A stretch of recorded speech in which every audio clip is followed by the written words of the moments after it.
Hello, this is Adrian Boothie from Trendsignal, and I'm going to do a quick update. I'm away for a few days, obviously with the Easter break. I'm taking Thursday off, so this is really the only opportunity to do a trade update video before next Tuesday's live session. So what I'm going to do is a quick update on what's happened so far. So what we're talking about, today's Wednesday, the 13th of April. So I'm talking about the trades from Tuesday, the 12th of April that were called and identified in Trendsignal Live that then went on to become trading opportunities. Now, a lot of those haven't really done a great deal, but there are a few that have already gone through and hit target. Let's have a look at those. None of them have gone through and hit stop loss, which is great. So we've got 3 trades that have closed out. Let's have a look at them in a bit of detail.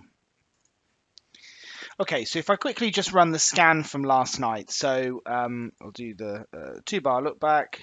Hit search, and any of these with the number 2 against them effectively are new trades from last night. So what I can do, this is the D1 accelerator strategy. We can see the crude oil on here with the sniper. We'll talk about that in a second. But Aussie yen was identified as a trade. Now, you know, the sell trade didn't really go anywhere. It's a higher risk trade. It's against the longer term trends. We can see that using the arrows on the left there.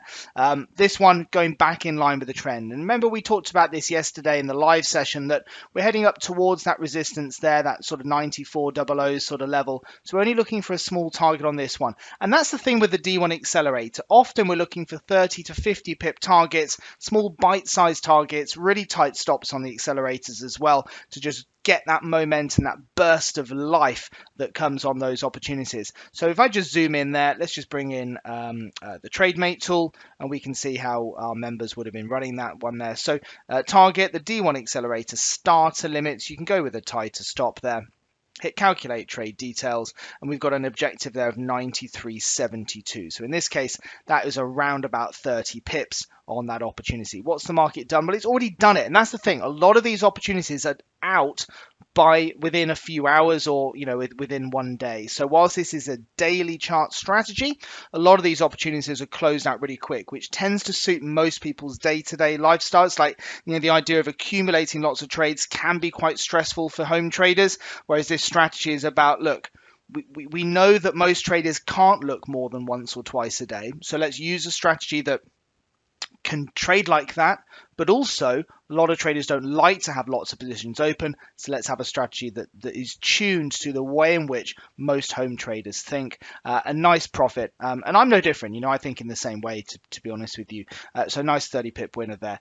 What we also had was a trade on New Zealand yen. That's a buy, and look, it's backing off there. And remember, this strategy is all about what this market is most likely to do, the most likely scenario between consistency and profitability. So we look here, the market's gone up there. Yes, it's come back off that level so far, but it doesn't matter. The question is, how much has it moved from there to there? What's this? What's the size of this move?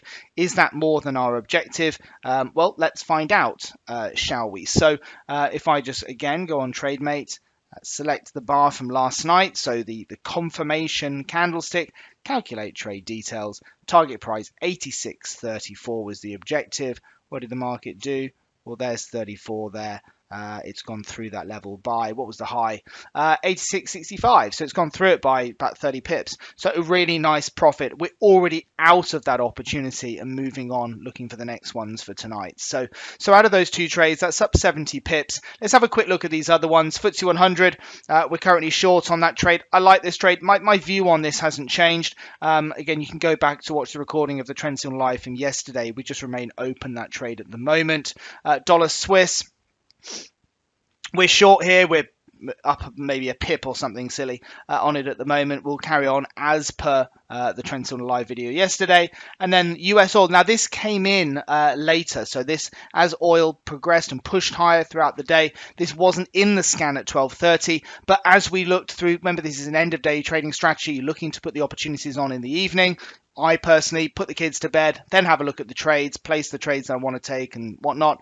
So here you can see the buy from there, and we'll review it next week there. All right, so that's crude oil. So a couple of nice trades that have already closed out for profit, so we've chalked up some decent wins for the day. Let's have a quick look at crypto. Now, I'll be honest with you, I wasn't a great fan of either of these at this point. OGN, it was a short. I like the way that it's broken below this support now. It was really struggling and holding that 4800 level. It seems to have broken below that now, so we'll see where this one goes over the next few days, really. But to be honest, most people can't take short trades on cryptos, so that leads us to then look at what were the buying opportunities. There was one buying opportunity on the cryptos yesterday. It can be a little bit feast and famine. You can get sort of 7 or 8 trades in a day, and then sometimes maybe not too many trades for a few days, and that's down to the cyclical and correlated nature of cryptos. But we did have a buy yesterday on metal.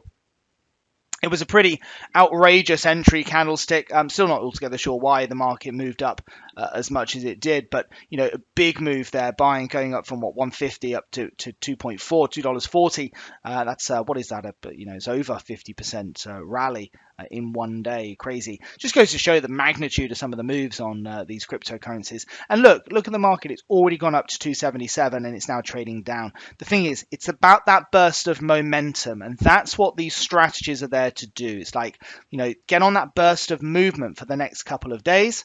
Then we take our profits, and then we move on for the next burst of momentum. I don't like being stuck in trades. And whilst opportunities like this, where you see a massive fall over 7 or 8 days, looks great, usually we're out of the trades well before then. Why? Because it tends to suit most people better. And the more a strategy suits our personality and our psychology, the more likely it is that we're going to follow it properly, and the more likely, therefore, that we're going to be successful with it as well. So, there's no point trying to trade something that we just physically cannot do.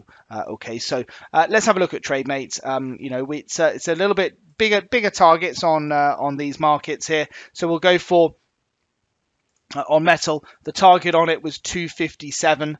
So 2.579, so 258 for all intents and purposes. The market got up to 258 there quite comfortably in the earlier hours today. So would you have taken that trade? It's a pretty rotten reward to risk, but you know what? Those that took it, they've made some decent profits. It wasn't one for me. Okay, but that's it really. That's a quick update. We only got on those trades last night. It's now 11 o'clock on the 13th of April morning, so there's not a great deal that's happened. But I'm off tomorrow. We've then got the Easter break. I'll be back in looking at the markets again from Tuesday because we've got some time with the family. So otherwise, guys, have a wonderful Easter, and we'll be back with you next week. Bye-bye for now.